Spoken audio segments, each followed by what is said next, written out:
মুখে আমাদের যে নান্দনিক গেট, যে গেটটি নিয়ে আমরা দীর্ঘদিন ধরে যেটি আমরা খুব এটা আমাদের প্রত্যাশা, যে গেটটি আমরা করতে চাই বা অলরেডি যে কাজটি চলতেছে।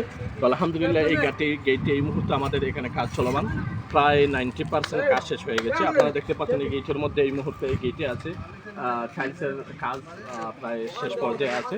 পরবর্তীতে আমরা শুধুমাত্র রঙের কিছু কাজ রয়েছে এবং আপনার উপরে যে দেখতে পাচ্ছেন যে উপরে দুইটা হির আছে। প্রথম লাইনে কোরআনের একটি আয়াত থাকবে এবং দ্বিতীয় লাইনে আমাদের ইসলামতের নাম লেখা থাকবে SS5 মধ্যে। আমাদের গেটের নির্মাণ কমিটি, গেটের বাস্তবায়ন কমিটির সদস্যরা যারা দীর্ঘদিন ধরে আমাদের এই গেটটা যাতে বাস্তবায়ন হয় এবং প্রবাসীদের সাথে সুসম্পর্ক রেখেই এবং তারা আজ পর্যন্ত এ পর্যন্ত তারা এসেছেন। তো আমরা আপনাদের সবার এক মিনিট করে মন্তব্য নিব।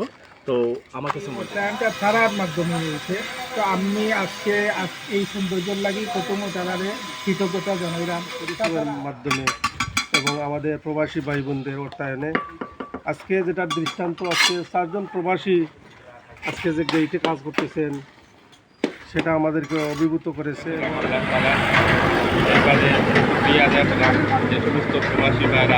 দেখি গেটটা হয়েছে, খুব সুন্দর লাগে আমার কাছে।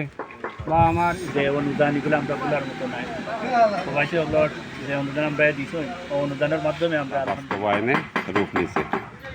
এই যে তারা পরিশ্রম করছে, যুব সমাজে আমি আমার আন্তরিকভাবে ধন্যবাদ জানাইলাম। প্রবাসী সুন্দর সুক্রিয়া। সর্বপ্রথম আমি আদায় করব যে সন্তান অর্থ কারণে আমরা মসজিদ কোন দিকে, এতিমখানা কোন দিকে, সবগুলোই এই আমাদের এই ভিলেজ ম্যাপের মধ্যে থাকে। দেখতে পাচ্ছেন আমাদের ইসলামত এলাকার টাইলসের কাজ হচ্ছে। টাইলসটা যদি একটু দেখেন, এটা হচ্ছে রাস্টিক টাইলস। আমরা খুব এটা ইচ্ছে ছিল গ্রানাইট পাথর দিয়ে করবো, কিন্তু এটার মূল্য, এটার কস্ট অনেক বেশি হয়ে যাওয়ায় এটা আমাদের জন্য সম্ভব হচ্ছে না।